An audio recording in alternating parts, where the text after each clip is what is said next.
તો આ બાજુ બધા સાઈડમાં બચ્યા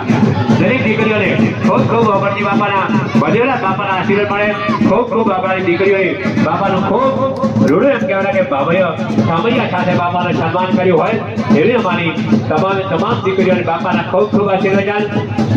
તમામ સંતો મંત્રોના ખૂબ આશીર્વાદ દીકરીઓની એક બધી સાઈડો ત્યાં દીધી છે એક બધી સાઈડો ત્યાં અને પેલા પાછળથી વડીલો ઉભા છે તમામને વિનંતી કે જે આપણું મોટું તમે બાપાના દર્શન કરી લો પછી ત્યાંથી આચરણ ગ્રહણ કરજો ઉપર કોઈ કચારી ઉપર મહેરબાની કરી કોઈ આવતા રહે જે આ જોડીની વિનંતી કરું છું અને જે રાજ આજો છે ત્યાં આપણે બધાએ બે બાજુ થઈ ગયા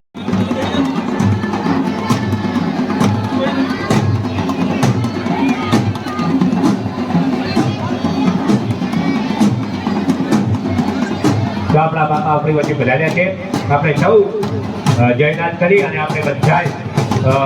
મારી વિનંતી છે થોડી વાર માટે જગ્યાએ ઉભા થઈને આપણે જયકારો બોલીશું બોલીએ શ્રી ઓગણનાથ મહારાજ કી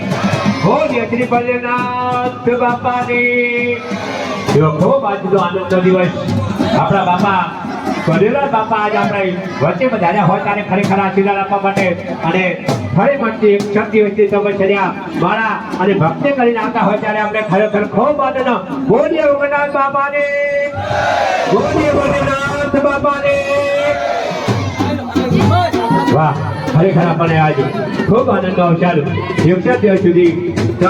માળા અને ભક્તિ કરી અને આપણા બાપા એવા ભોલેનાથ બાપા આપણી વચ્ચે બિરાજમાન થતા હોય ત્યારે તમામ મહંતો સંતો તમામ અધિકારીઓ તમામ વડીલો આગેવાનો હાજર હોય અને આ ખૂબ રૂડો અવસર આપણી વચ્ચે આવ્યો હોય ત્યારે ખરેખર એવા આજના આનંદના પ્રસંગે એવા આપણા થારાથી ગજાવાડાથી ગજાપુરી બાપુ આપણા બાપાનું સન્માન કર્યા છે આપણે જોતા જયકારા બોલે છે બોલીએ શ્રી ઓગણનાથ મહારાજ કી બોલીએ ભોલેનાથ બાપાને તેવા આપણા બંને મહંતો બાપુએ